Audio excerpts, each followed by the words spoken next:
Structural organisation इन animals. इसमें हम 3 topics पढ़ते हैं, एनिमल टिश्यू, फ्रॉग, कॉकरोच।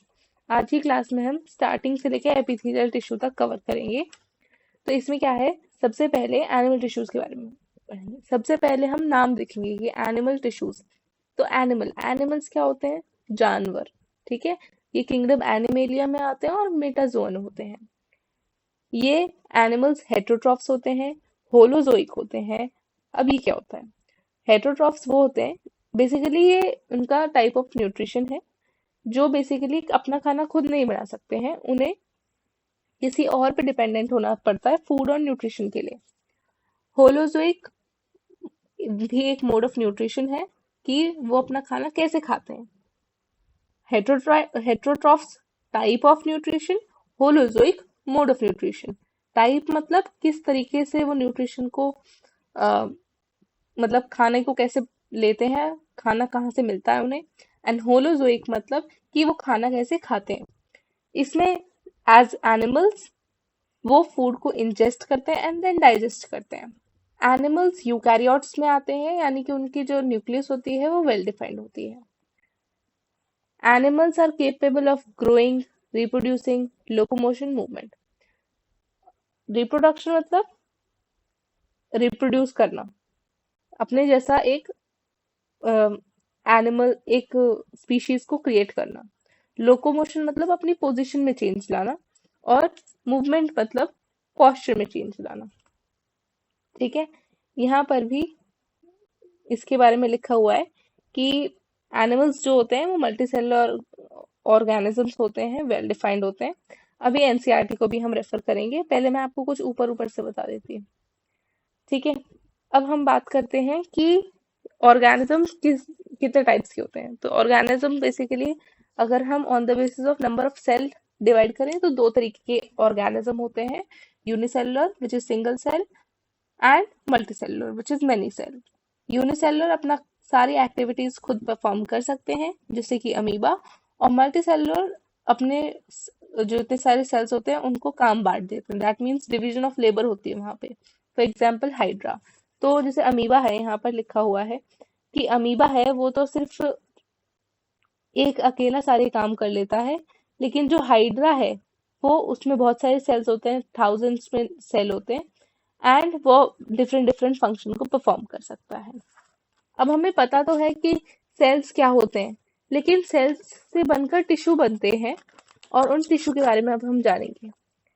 सबसे पहले ऑर्गेनाइजेशन कहते हैं हम इसे, स्ट्रक्चरल ऑर्गेनाइजेशन है चैप्टर का नाम। मतलब सेल्स ऑर्गेनाइज होकर टिश्यू बनाते हैं, टिश्यू ऑर्गेनाइज होकर ऑर्गन बनाते हैं, ऑर्गन्स ऑर्गेनाइज होकर ऑर्गन सिस्टम बनाते हैं। ठीक है, टिश्यू की बात करते हैं। एनिमल्स जो होते हैं वो 4 बेसिक टाइप ऑफ टिश्यू से बने होते हैं, एपिथेलियल, कनेक्टिव, मस्कुलर और न्यूरल। ये टिश्यूज जो होते हैं वो स्पेसिफिक पैटर्न और स्पेसिफिक प्रोपोर्शन में जब अरेंज होते हैं तब ऑर्गन बन जाते हैं। और जब ये ऑर्गन 2 या 2 से ज्यादा organ physically and chemically interact करते हैं तो वो ऑर्गन सिस्टम बनाते हैं।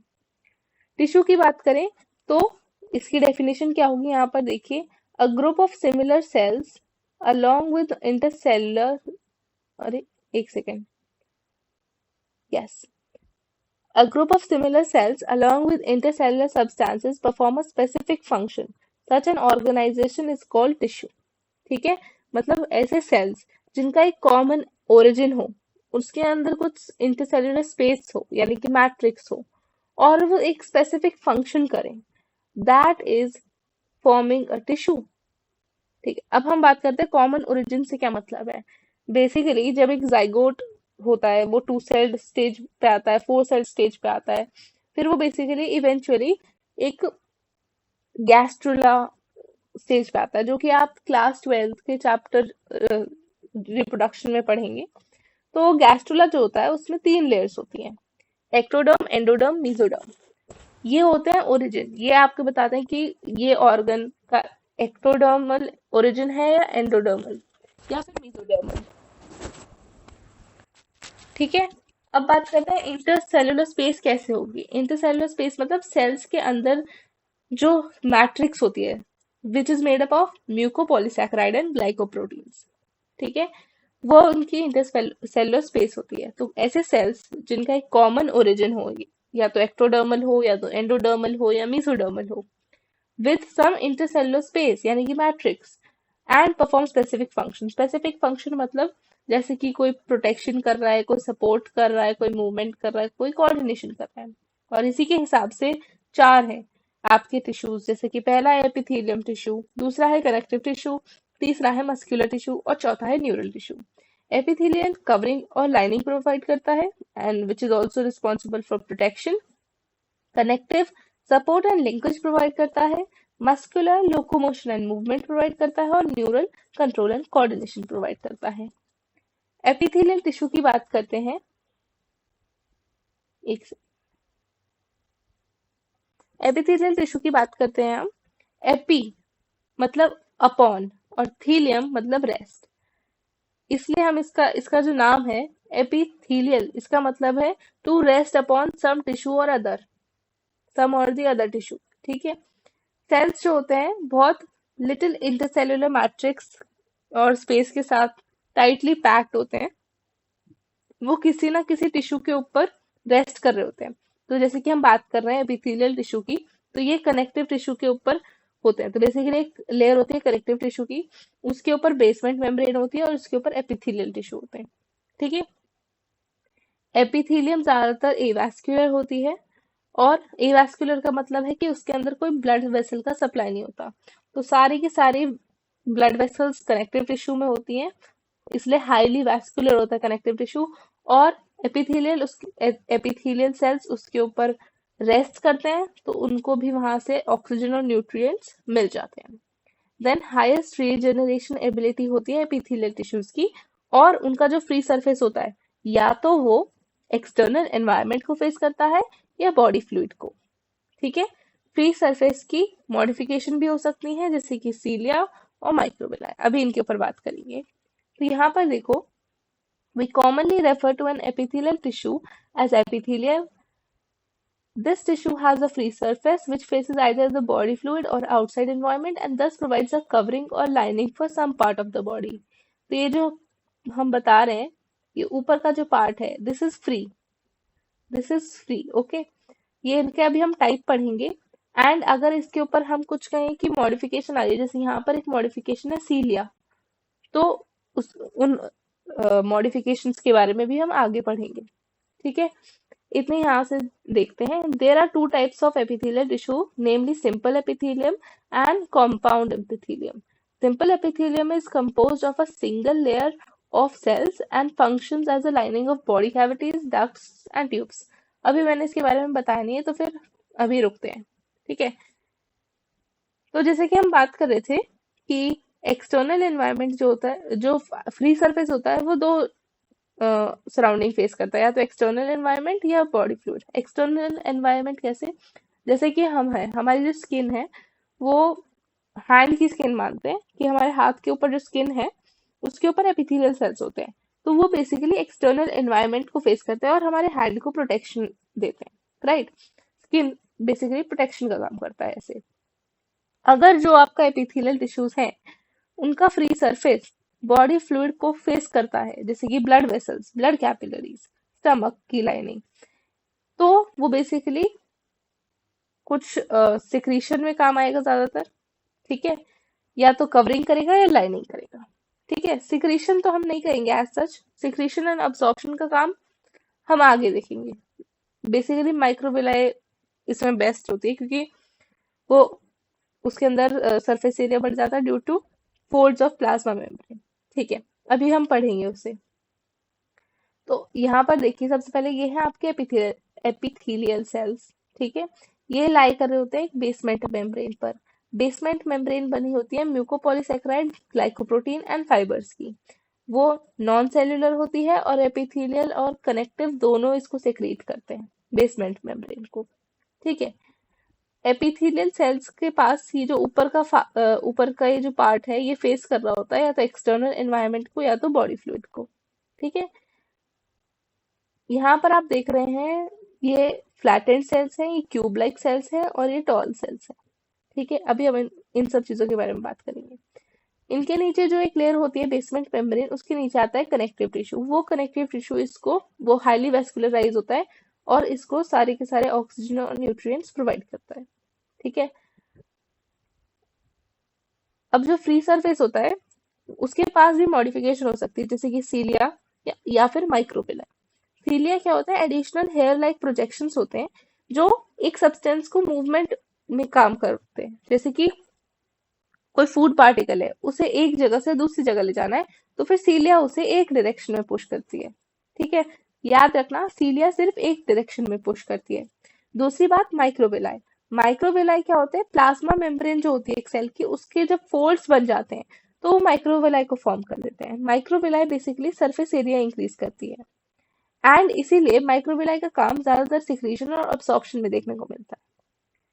अब छोटी सी नोट बट एक्स्ट्रा है थोड़ा सा, हिस्टोलॉजी। हिस्टोलॉजी होता है टिश्यू की स्टडी करना। अब हम यहाँ पे टिश्यूज के बारे में इतना सब कुछ पढ़ रहे हैं, तो हमें इतना तो पता होना चाहिए कि टिश्यू की स्टडी को क्या बोलते हैं। टिश्यू की स्टडी को हम बोलते हैं हिस्टोलॉजी। ठीक है। अब हम आगे बढ़ते हैं एपिथेलियल टिश्यू के टाइप्स पर। एपिथेलियल टिश्यू बेसिकली दो तरीके का होता है, सिंपल और कंपाउंड। इसमें आगे बढ़ने से पहले मैं एक छोटी सी चीज और बताऊंगी कि epithelial tissue, connective tissue, muscular tissue और न्यूरल टिश्यू के अलग अलग ओरिजिन होते हैं। अभी हम एपिथेलियल टिश्यू की बात कर रहे हैं, तो मैं एपिथेलियल का बता देती हूँ कि एक्टोडर्मल, एंडोडर्मल और मेसोडर्मल होते हैं इनका ओरिजिन। ठीक है। तीनों तरीके से ओरिजिनेट करते हैं। एक्टोडर्मल ओरिजिन भी होता है, एंडोडर्मल ओरिजिन भी होता है और मेसोडर्मल ओरिजिन भी होता है। ठीक है। कनेक्टिव, मस्कुलर और न्यूरल का हम आगे पढ़ेंगे जब हमें जरूरत होगी। ठीक है। अभी हम यहाँ पर ही ध्यान देते हैं कि कनेक्टिव एपिथेलियल टिश्यू के बेसिकली दो टाइप्स हैं, which is simple epithelium and compound epithelium. Simple epithelium होता है सिंगल लेयर ऑफ सेल्स, जैसे कि हमने यहाँ पर देखा फ्लैट एंड सेल में, यहाँ पर एक सिंगल लेयर है। इसका काम ज्यादातर सिक्रीशन, एब्सॉर्प्शन, फिल्ट्रेशन, डिफ्यूजन में होता है। यहाँ पर क्यूब लाइक सेल है, और ये जो टॉल सेल है ये भी सिर्फ सिंगल सेल ही दिख रहे हैं आपको, सिंगल लेयर ऑफ सेल दिख रही है। ठीक है। सिंगल सेल्ड नहीं है, लेकिन वन लेयर है, सिंगल लेयर ऑफ सेल है। ठीक है। अब ये कहाँ कहाँ प्रेजेंट होते हैं? सिंपल एपिथेलियम प्रेजेंट होती है lining of ducts, lining of tubes, lining of body cavities. ठीक है। अब जैसे कि पैंक्रियाज हो गए, पैंक्रियाटिक डक्ट्स हो गई, फेलोपियन ट्यूब्स हो गई, लंग्स में विसरल प्लूरा हो गया और पेराइटल प्लूरा। अभी हम इन सब चीजों के बारे में देख रहे होंगे। बाकी कंपाउंड एपिथेलियम जो होता है वो मल्टीलेयर्ड होता है, उसका सिक्रीशन वगैरह में इसका कम रोल होता है, लेकिन प्रोटेक्शन में ज्यादा इसका काम होता है। अब on the basis of structural and on the basis of structural modification of cell, एक सेकंड रुक जाइए, इसमें मैं देख रही हूँ यहाँ पे, ये रहा स्क्वामस एपिथेलियम, क्यूबॉइडल और कॉलमनार। अभी हम देखेंगे। तो स्ट्रक्चरल मॉडिफिकेशन जो सिंपल एपिथेलियम की अगर हम देखें कि अगर उसमें हम स्ट्रक्चरल मॉडिफिकेशन दे दें तो उसके तीन टाइप्स निकल के आते हैं, स्क्वामस, क्यूबॉइडल और कॉलमनार। इसके नोट्स मेरे पास बने हुए हैं, और मतलब डिटेल्ड नोट्स हैं, जो जो मैं बोल रही हूँ वो सब उस नोट्स में है। If you want them, they are actually paid, but एक चैप्टर का आपको फ्री में मिल सकता है। Do let me know in the comment section if you want them. चलो स्क्वामस एपिथेलियम की बात करते हैं। यहाँ पर सेल्स फ्लैट होते हैं, न्यूक्लियस भी फ्लैट होती है और सेंटर में होती है। अब इसको हम दो नाम देते हैं, पेवमेंट एपिथेलियम और टेसिलेटेड एपिथेलियम। सबसे पहले पेवमेंट एपिथेलियम क्यों दिया नाम? अगर हम ऊपर से देखते हैं इसे, तो हमें ये कुछ ऐसा लगता है कि जैसे टाइल्स की तरह हो, जैसे फ्लोर पर टाइल्स होती है उस तरीके से लगता है, इसलिए हमने इसका नाम पेवमेंट एपिथेलियम रखा। लेकिन टेसिलेटेड एपिथेलियम का क्या मतलब है? टेसिलेटेड एपिथेलियम हमने तब रखा जब हम टॉप से ही देख रहे होते हैं और हम देखते हैं कि यहाँ पर इरेगुलर शेप है, इन सेल्स की इरेगुलर बाउंड्रीज है, इसलिए हमने इसका नाम टेसिलेटेड एपिथेलियम भी रखा। ज्यादातर आपको पेवमेंट एपिथेलियम पूछा ही जाएगा, टेसिलेटेड आपको कहीं नहीं दिखेगा ज्यादा, इसलिए आप पेवमेंट एपिथेलियम को जरूर याद रखना। ये रहा फ्लैटेंड सेल जो यहाँ पर दिख रहा है, ये होता है स्क्वामस एपिथेलियम। ठीक है। इसका फंक्शन होता है फिल्ट्रेशन और डिफ्यूजन। ठीक है। जैसे कि कहाँ कहाँ देखने को मिलता है आपको, ये एयर सैक्स, लंग की एल्वेलाई में जो एयर सैक्स होते हैं वहां पर, ब्लड कैपिलरी, यहाँ पर जो ब्लड कैपिलरी होती है उसमें जो एपिथेलियम प्रेजेंट होता है उसको हम एंडोथीशियम कहते हैं। देन नेफ्रॉन में हमें ग्लोमेरुलस और बोमेन्स कैप्सूल में देखने को मिलता है। यहाँ पर देखो, squamous epithelium is made up of single thin layer of flattened cell with irregular boundaries. They are found in the walls of blood vessels and air sacs of lungs and are involved in the functions like forming a diffusion boundary. ठीक है, ये कहाँ पर देखने को मिलते हैं हमें? Blood vessels and air sacs of lungs, जो बेसिकली डिफ्यूजन में हेल्प करवाते हैं। Okay, now we talk about the cuboidal epithelium. Cuboidal epithelium में भी सिंगल लेयर होते हैं, बट यहाँ पर जो उनकी शेप होती है सेल्स की वो क्यूबिकल होती है। न्यूक्लियस राउंड होता है और सेंटर पे होता है। इसके भी हम 3 टाइप बताते हैं, simple cuboidal, brush bordered cuboidal and ciliated cuboidal. Simple cuboidal means normal simple cuboidal, जहां पर सिर्फ क्यूब लाइक सेल्स होती हैं, इनके फ्री सरफेस होता है, कोई मॉडिफिकेशन नहीं होती। इनका काम सिक्रीशन अब्जॉर्प्शन होता है, जैसे कि DCT which is a nephron distal convoluted tubule, thyroid follicle, small duct of glands and germinal epithelium जैसे कि ओवरी और टेस्टिस में। ठीक है, ये आपको इसके एग्जांपल्स याद रखने होंगे। Next we talk is about brush bordered cuboidal. यहाँ पे हमने ब्रश बॉर्डर नाम इसे इसलिए दिया है क्योंकि यहाँ पे माइक्रोविलाई प्रेजेंट होती है, और माइक्रोविलाई थोड़ी बहुत ब्रश बॉर्डर की तरह, ब्रश जैसे ब्रश में ब्रिस्टल्स होते हैं ना, उसकी तरह दिखती है, तो ब्रश बॉर्डर अपीयरेंस होता है, इसलिए हमने इसका नाम रख दिया ब्रश बॉर्डर्ड क्यूबॉइडल। ठीक है, इसका भी फंक्शन होता है सिक्रीशन एंड अब्जॉर्प्शन। एग्जाम्पल है, एक ही एग्जाम्पल है पर बहुत पूछा जाता है, which is the proximal convoluted tubule. ये भी नेफ्रॉन का है, पीसीटी हम इसको शॉर्ट फॉर्म में कहते हैं। ठीक है, next is the ciliated cuboidal. यहाँ पर सीलिया आ रहा है क्योंकि सिलिएटेड लिखा हुआ है, तो मतलब सीलिया है। यहाँ पर सीलिया का काम होता है मूवमेंट ऑफ सब्सटेंस, तो यहाँ पर इस सेल का काम भी क्या होगा? Movement of substance. एग्जाम्पल्स की बात करें तो यहाँ पर स्मॉलर ब्रोंक्यूल्स एक लौता एग्जाम्पल है जो कि आपको याद रखना है, ये म्यूकस को मूव करवाने में हेल्प करता है। एनसीईआरटी एक बार रीड कर लेते हैं। The cuboidal epithelium is composed of single layer of cube like cells. This is commonly found in the duct of glands and tubular parts of nephrons in kidney, and its main functions are secretion and absorption. Epithelium of proximal convoluted tubule of nephron in the kidney has microvilli, जिसको हमने brush border कहा था। अब बात करते हैं columnar की। यहाँ पर जो सेल्स होते हैं वो एलोंगेटेड होते हैं, टॉल होते हैं, स्लेंडर होते हैं, लेकिन जो न्यूक्लियस होता है वो ओवल होता है और जो न्यूक्लियस है वो बेस पर होता है। यहाँ पर एनसीईआरटी में जो न्यूक्लियस है वो ऊपर भी दिखा रखा है, so we can not actually say कि जो यहाँ पर न्यूक्लियस है वो बेस पे दिख रहा है, लेकिन आपको हमेशा क्वेश्चन जब भी आएगा उसमें लिखा होगा कि न्यूक्लियस जिसमें बेस में होता है, अगर आपको आइडेंटिफाई करने के लिए दे रहे हैं, so you will always say columnar cells. Okay, तो columnar epithelium cells में सेल्स elongated होते हैं, टॉल होते हैं, स्लेंडर होते हैं, स्लेंडर मतलब थिन होते हैं, न्यूक्लियस ओवल होती है और बेस पर होती है। इसके भी 3 टाइप हैं, simple columnar, brush bordered columnar, ciliated columnar. Simple columnar मतलब जिसमें कोई मॉडिफिकेशन नहीं हो रखी है, it's just long tall slender which is thin cells जिसमें न्यूक्लियस ओवल है और बेस पर है। ठीक है, दैट्स इट। इसका जो फंक्शन है वो है सिक्रीशन एंड अब्सॉर्प्शन। इसमें ये इसका एग्जांपल है आपका स्टमक। ब्रश बॉर्डर्ड कॉलमनार की बात करें तो इसमें मॉडिफिकेशन होती है ऑफ माइक्रोविलाई, एंड इसका भी काम क्या होता है? Secretion and absorption. अब इसका एग्जांपल है इंटेस्टाइन।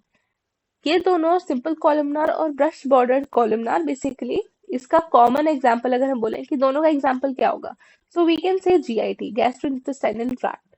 बट अगर स्पेसिफिकली आपको एग्जांपल्स जानने हैं तो सिंपल कॉलमनार का हो गया stomach and brush bordered columnar का हो गया इंटेस्टाइन।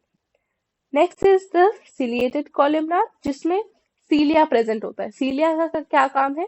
सब्सटेंस का movement in one particular direction. ठीक है, तो इसमें जो एग्जांपल्स हैं वो है लार्ज ब्रोंक्यूल्स और फेलोपियन ट्यूब्स। बेसिकली ये हॉलो ऑर्गन्स में प्रेजेंट होता है। इसकी आप टेबल बना सकते हैं और अपनी स्टडी टेबल पे चिपका सकते हैं जिससे कि आपको रिवाइज करने में आसानी हो। एक बार एनसीईआरटी से पढ़ लेते हैं कि ये क्या कहना चाह रहे हैं। The columnar epithelium is composed of single layer of tall and slender cells. Their nuclei are located at the base. यहाँ पर भी लिखा है लेकिन डायग्रामेटिकली गलत है, ठीक है, डायग्राम जो बना हुआ है ये थोड़ा गलत है क्योंकि यहाँ पे सेंटर पे दिख रही है न्यूक्लियस, ठीक है. Free surface may have microvilli. They are found in the lining of stomach and intestine and help in secretion and absorption. If the columnar or cuboidal cells bear cilia on the free surface, they are called ciliated epithelium. The function is to move particles of mucus in a specific direction over the epithelium, जो मैंने अभी explain करा था. They are mainly present in the inner surface of hollow organs like bronchioles and fallopian tubes. याद रखना कि cuboidal है तो वहां पे स्मॉलर ब्रोंक्यूल्स आएगा और अगर सिलेटेड कॉलमनार है तो फिर लार्जर ब्रोंक्यूल्स में आएगा, ठीक है. Now we move to the next part which is the glandular epithelium. ये बेसिकली इसके बारे में हमें जानना जरूरी है क्योंकि इसमें से कभी कभी क्वेश्चन आ जाते हैं. So why miss a chance. Glandular epithelium एक तरीके का सिंपल एपिथेलियम है. यहाँ पर सिक्रीशंस होते हैं और सेल्स क्यूबिकल भी हो सकते हैं, कॉलमनार भी हो सकते हैं. तो बेसिकली ग्लैंडुलर एपिथेलियम को दो तरीके से हम क्लासिफाई कर सकते हैं. On the basis of number of cell कि कितने सेल हैं, and second is on the basis of mode of pouring यानी कि सिक्रीशन कैसे करते हैं. तो सबसे पहले on the basis of number of cell की बात करते हैं, यूनिसेलुलर एंड मल्टीसेलुलर. यूनिसेलुलर की बात करते हैं, single isolated cells make secretion, एक सिंगल सेल सिक्रीशन करता है. एंड मल्टीसेलुलर में कई सारे सेल्स सिक्रीशन करते हैं. अभी हम आगे देखते हैं. ये देखो यहाँ पर ये जो है ये यूनिसेलुलर है और ये जो है ये मल्टीसेलुलर है, ठीक है. जैसे कि यूनिसेलुलर का एग्जांपल है goblet cell, very commonly asked goblet cell, and ये म्यूकस सिक्रीट करता है. Goblet cell is basically in the alimentary canal, okay. Now, multicellular gland के जो example है that is salivary, sweat, mammary, ठीक है. Next we talk about is the on the basis of mode of secretion, exocrine, endocrine. ये दो basically दो major types हैं. एक और बीच का टाइप होता है इसमें, उसको हम कहते हैं हेट्रोक्राइन, ठीक है. सबसे पहले एक्सोक्राइन की बात करते हैं. एक्सोक्राइन ग्लैंड्स होते हैं जहाँ पे डक्ट्स प्रेजेंट होती हैं. सिक्रीशंस जो होते हैं वो डक्ट्स के थ्रू पोर किए जाते हैं, जैसे कि mucus, sweat, saliva, sebum, milk, ear wax, digestive enzymes. ये सारे एग्जांपल्स आपको याद रखने हैं जिससे कि आपका एक भी क्वेश्चन गलत ना हो और आपके अच्छे खासे नंबर आ जाए. Next is the endocrine gland. यहाँ पर डक्ट्स प्रेजेंट नहीं होती है तो ये डायरेक्टली जो सिक्रीशंस होती हैं वो फ्लूइड में डाल दी जाती है, जहाँ पे मतलब डायरेक्टली पोर किए जाते हैं. It doesn't have any ducts, ठीक है. इसकी एक बहुत अच्छी लाइन है which is in the NCERT which says secretions are poured directly in the fluid bathing the gland, ठीक है. अब इसका एग्जांपल है थाइमस एंड थायराइड ग्लैंड, ठीक है. We'll read about all this but उससे पहले हेट्रोक्राइन ग्लैंड के बारे में भी जान लेते हैं. हेट्रोक्राइन ग्लैंड या फिर मिक्स्ड ग्लैंड या फिर कंपोजिट ग्लैंड, ये क्या होता है, ये एंडोक्राइन भी होते हैं और एक्सोक्राइन भी होते हैं. ऐसा कैसे हो सकता है मैम? देखो इसके जैसे कि अगर हम पैंक्रियाज की बात करें तो उसमें पैंक्रियाज ऐसा तो है नहीं कि सिर्फ एक तरीके से सिक्रीशन कर रहा हो, वो दो तरीके से सिक्रीशन करता है. सबसे पहले अगर हॉर्मोन्स की बात है तो it will always be endocrine, ठीक है. यानी कि डक्ट लेस सिक्रीशंस होंगे, जैसे कि पैंक्रियाज में हो गया और गोनाड्स में हो गया. गोनाड्स में अगर हॉर्मोन्स की सिक्रीशन है तो that will be endocrine, but if there is गेमीन सेक्रीशन और पैंक्रियाटिक जूस इन पैंक्रियाज तो एक्सोक्राइन होगा. थोड़ा अच्छे से क्लासिफाई करते हैं. हेट्रोक्राइन या फिर मिक्स ग्लैंड ये एंडोक्राइन भी होते हैं, एक्सोक्राइन भी होते हैं, इनमें दोनों तरीके के पार्ट होते हैं. अगर इन्हें पैंक्रियाटिक जूस सिक्रीट करना है then that will be exocrine secretion. And अगर इन्हें हॉर्मोन्स या फिर जैसे कि पैंक्रियाज में ही बात करें तो हॉर्मोन्स में आता है आइसोलेट्स ऑफ लैंगरहांस, तो अगर उसका सिक्रीशन करना है तो एंडोक्राइन सिक्रीशन होगा. Similarly in gonads that is ovary and testis, यहाँ पर अगर हॉर्मोन्स का सिक्रीशन है तो that will be endocrine and अगर गैमीट्स का सिक्रीशन है तो दैट विल बी एक्सोक्राइन. तो इसके एग्जाम्पल्स क्या क्या हुए? Pancreas, testis, ovary. Let's read the NCRT. Some of the columnar or cuboidal cells get specialized for secretion and are called glandular epithelium. They are mainly of two types: unicellular, which consists of the isolated glandular cells, which is the goblet cell in the alimentary canal, and multicellular consists of a cluster of cells, which is salivary gland. On the basis of, देखो salivary gland ही लिखा है यहाँ पे, वैसे तो sweat gland भी होता है, मैमरी ग्लैंड भी होता है, लेकिन you have to basically stick to the examples of NCERT, ठीक है? So, on the basis of the mode of pouring of the secretions, glands are divided into two categories, namely exocrine and endocrine glands. Exocrine glands secrete mucus, saliva, earwax, oil, milk, digestive enzymes, and other cell products. These products are released through the duct or tubes. In contrast, endocrine glands do not have ducts. ठीक है? Exocrine में ducts होती हैं, endocrine में ducts नहीं होती हैं. Where were we? These products are released through the ducts or tubes.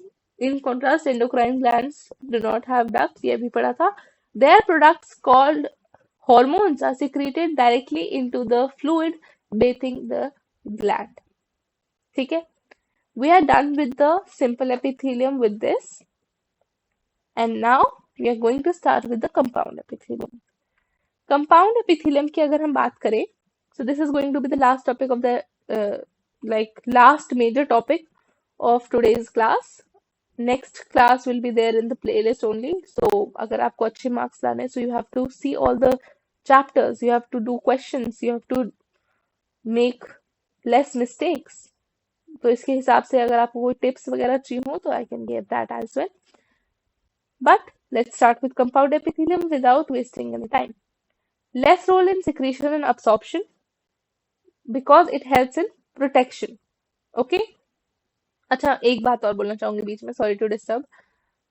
If you want any sort of help from me, although there are so many things going on YouTube which provide you with a lot of content, very nice, but I don't know आप कौन सा content देख रहे हो. कहीं कहीं पे कुछ सही भी हो सकता है, कहीं कहीं पे कुछ गलत भी हो सकता है.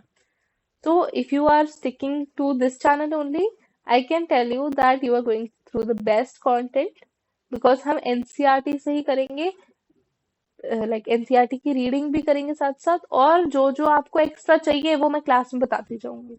ठीक है? उसके बाहर आपको कुछ पढ़ना नहीं है. If you want the notes, actually they are paid, तो उसका तो टेलीग्राम चैनल है, but you can get the free ones, like first one for free. And if you want them, just comment down in the section and share it with the ones who need it, because maybe your help today makes someone's future tomorrow. Okay, so let's start with compound epithelium. Compound epithelium का secretion और absorption में role कम है, हमने सबसे पहले ही पढ़ा था. इसमें मेनी लेयर्स होती हैं और इसलिए इसका काम केमिकल स्ट्रेस और मैकेनिकल स्ट्रेस से प्रोटेक्शन प्रोवाइड करने का. देखो, अगर मैं बोलूँ कि एक सिंगल लेयर ऑफ सेल है तो तुम उससे प्रोटेक्शन कर सकते हो diffusion. You will be easily saying कि मैम एक सेल है, it can easily go through diffusion, but protection वो नहीं कर सकता एज सच. लेकिन अगर बहुत सारे सेल्स हैं, लेयर ऑफ सेल्स हैं, तो वो प्रोटेक्शन कर पाएंगे या फिर डिफ्यूजन कर पाएंगे अच्छे से. इतने सारे सेल्स में डिफ्यूजन हो पाना थोड़ा आसान नहीं है, इसलिए they are better at protection. Single layer of cells में, जो कि आपका सिंपल एपिथेलियम था, वहां पर डिफ्यूजन ज्यादा अच्छे से हो पा रही थी. ठीक है? अब इसके भी दो टाइप्स हैं, ट्रांजिशनल और you can say stretchable, and other one is unstretchable और स्ट्रैटिफाइड. देखो, ट्रांजिशनल से ही पता चल रहा है, वैसे ट्रांजिशनल आपके एनसीईआरटी में कहीं लिखा नहीं है, बट यू कैन, मैं बोल रही थी कि जितना तुम्हें एक्स्ट्रा पढ़ना है बस उतना मैं बता दूंगी. ट्रांजिशनल या स्ट्रेचेबल एपिथेलियम में क्या होता है कि यहाँ पर बेसमेंट मेम्ब्रेन एब्सेंट होती है या फिर बहुत ही थिन होती है. ऐसा तो वैसे आपके एनसीईआरटी में इतना लिखा है कि it can be absent, but it's actually not absent, it's very thin. जैसे कि आपका यूरिनरी ब्लैडर हो गया. ठीक है? तो यूरिनरी ब्लैडर में बेसमेंट बहुत थिन होती है, बेसमेंट मेम्ब्रेन बहुत थिन होती है. लेकिन जो स्ट्रैटिफाइड या अनस्ट्रेचेबल एपिथेलियम होते हैं, उसमें बेसमेंट मेम्ब्रेन नॉर्मली प्रेजेंट होती है. ठीक है। इसके दो टाइप्स होते हैं, केरेटिनाइज्ड stratified and non keratinised stratified. केरेटिनाइज्ड में केरेटिन प्रोटीन का डिपोजिशन प्रेजेंट है, लेकिन नॉन केरेटिनाइज्ड में कोई केरेटिन प्रेजेंट नहीं है। ठीक है। क्योंकि केरेटिनाइज्ड में केरेटिन प्रेजेंट है, तो वहां पर जो सरफेस है वो ड्राई हो जाता है एंड वाटर इम्परमिएबल हो जाता है। इसलिए यहाँ पर ज्यादातर डेड सेल आपको देखने को मिलेंगे। फॉर एग्जाम्पल स्किन, स्किन की जो लेयर्स हैं उसके ऊपर एक केरेटिन की लेयर आती है। ठीक है। Next is the non keratinised stratified, जिसमें जो सरफेस होता है वो मॉइस्ट होता है, क्योंकि केरेटिन तो प्रेजेंट है ही नहीं। एंड इसीलिए यहाँ पर जो सेल्स होते हैं वो लिविंग होते हैं। Examples are buccal cavity, pharynx, esophagus, vagina, pancreatic duct, salivary duct। ठीक है। ये लेक्चर्स मैंने छोटे छोटे रखे हैं जिससे कि you can watch them when you like in chunks, छोटे छोटे चंक्स भी देख सकते हो। बट बड़े मैंने इसलिए नहीं करे क्योंकि it can make you like, मैं चाहती हूँ कि छोटे लेक्चर्स हो बट डिटेल्ड हो। अगर मैं एक फुल लेंथ लेक्चर बनाऊंगी तो शायद आप भी उसे एक बार में पूरा ना देख पाए, और शायद मैं भी उसे एक बार में पूरा ना बना पाऊँ। ठीक है। डेली लेक्चर्स आ सके इसलिए मैंने छोटे छोटे 30-45 मिनट्स के लेक्चर्स रखे। So we were on compound epithelium. तो सबसे पहले हमने पढ़ा कि इनका सिक्रेशन अब्सॉर्प्शन में रोल नहीं होता। We are revising this again. Protection देते हैं केमिकल एंड मैकेनिकल स्ट्रेस से। देन इसके दो टाइप्स हैं, ट्रांजिशनल एंड ट्रांजिशनल और स्ट्रेचेबल, एंड दूसरा होता है स्ट्रैटिफाइड या फिर अनस्ट्रेचेबल। ठीक है। ट्रांजिशनल जो होता है उसमें बेसमेंट बहुत थिन होती है या फिर एब्सेंट होती है। Example urinary bladder. स्ट्रैटिफाइड में केरेटिनाइज्ड होता है और एक नॉन केरेटिनाइज्ड होता है। जहाँ पे केरेटिनाइज्ड होता है वहां पे केरेटिन प्रोटीन होता है, जिसकी वजह से सरफेस ड्राई और इम्परमेबल हो जाता है वाटर के लिए। वहां पे सेल्स डेड होते हैं। एग्जाम्पल एग्जाम्पल स्किन, स्किन के सेल्स के ऊपर एक केरेटिन प्रोटीन होता है। देन नॉन केरेटिनाइज्ड स्ट्रैटिफाइड में क्या होता है, कोई केरेटिन नहीं होता, सरफेस मॉइस्ट होता है, लिविंग सेल होते हैं। Example is buccal cavity, pharynx, oesophagus, vagina, pancreatic duct and salivary duct. अब एक और नोट देना चाहूंगी मैं यहाँ पे स्यूडो स्ट्रैटिफाइड एपिथेलियम का। स्यूडो स्ट्रैटिफाइड एपिथेलियम मतलब फॉल्स स्ट्रैटिफाइड। जैसे कि इसके एग्जांपल्स हैं ट्रैकिया एंड लार्ज ब्रोंकाई। इसकी ऐसा जरूरत नहीं है, कभी नहीं पूछा जाएगा as far as I have seen, but just for your extra knowledge. नहीं लिखना चाहो मत लिखो, just for your extra knowledge. Next is cell junction. Cell junctions क्या होते हैं, बेसिकली सेल्स के बीच में, जैसे कि मैंने बोला एपिथेलियल सेल्स हो गए। एपिथेलियल सेल्स के बारे में हमने एक चीज बोली थी कि इनके ये जो होते हैं एपिथेलियल सेल्स, ये कंपैक्टली पैक्ड होते हैं with little intercellular space, but कुछ स्पेस तो होती है। तो सेल्स को कनेक्ट करने का काम होता है सेल जंक्शंस का। ठीक है। तो structural and functional connection between cells form the cell junctions. Cell junction के 3 टाइप्स होते हैं, tight junction, gap junction, adhering junction. Tight होते हैं तो फिर टाइट, अगर हम कोई चीज को टाइटली प्रेस करके रखेंगे तो उसका काम क्या है कि लीकेज नहीं होने देगा। ठीक है। तो टाइट जंक्शन में लीकेज नहीं होते हैं। गैप जंक्शन जो होते हैं, अगर दो लोगों में गैप है तो आप क्या करोगे, कम्युनिकेट करने की कोशिश करोगे जिससे कि आपकी बातें इधर से उधर ट्रांसफर हो सके। तो ऐसे गैप जंक्शन होता है जिनको हम कम्युनिकेटिंग जंक्शन कहते हैं, जो कि आयंस और स्मॉल मॉलिक्यूल्स का ट्रांसफर कर सकते हैं। Then is the adhering junction, जो बेसिकली सीमेंटिंग का काम करते हैं। And that's it with today's class. We can just refer to the NCERT and wind up this session. So compound epithelium is made up of more than one layer of cells and thus has a limited role in secretion and absorption. इसका main function है protection provide करना. They cover the dry surface of the skin, moist surface of in buccal cavity, pharynx, inner lining of ducts of salivary glands and pancreatic ducts. All cells in the epithelium are held together with little intercellular material. In nearly all animal tissues, specialized junctions provide both structural and functional links between its individual cells. जो भी हमने पढ़ा cell junctions के बारे में, 3 तरीके के cell junctions है, tight junctions, adhering junctions, gap junction. Tight junctions help to stop substances from leaking across a tissue. Adhering junction performs cementing to keep neighboring cells together. Gap junction facilitate the cells to communicate with each other by connecting the cytoplasm of adjoining cells for rapid transfer of ions, small molecules, and sometimes big molecules. And that's how we end today's class. If you have any questions, any query, you can join the Telegram link, Telegram channel. And if you want the link, do comment.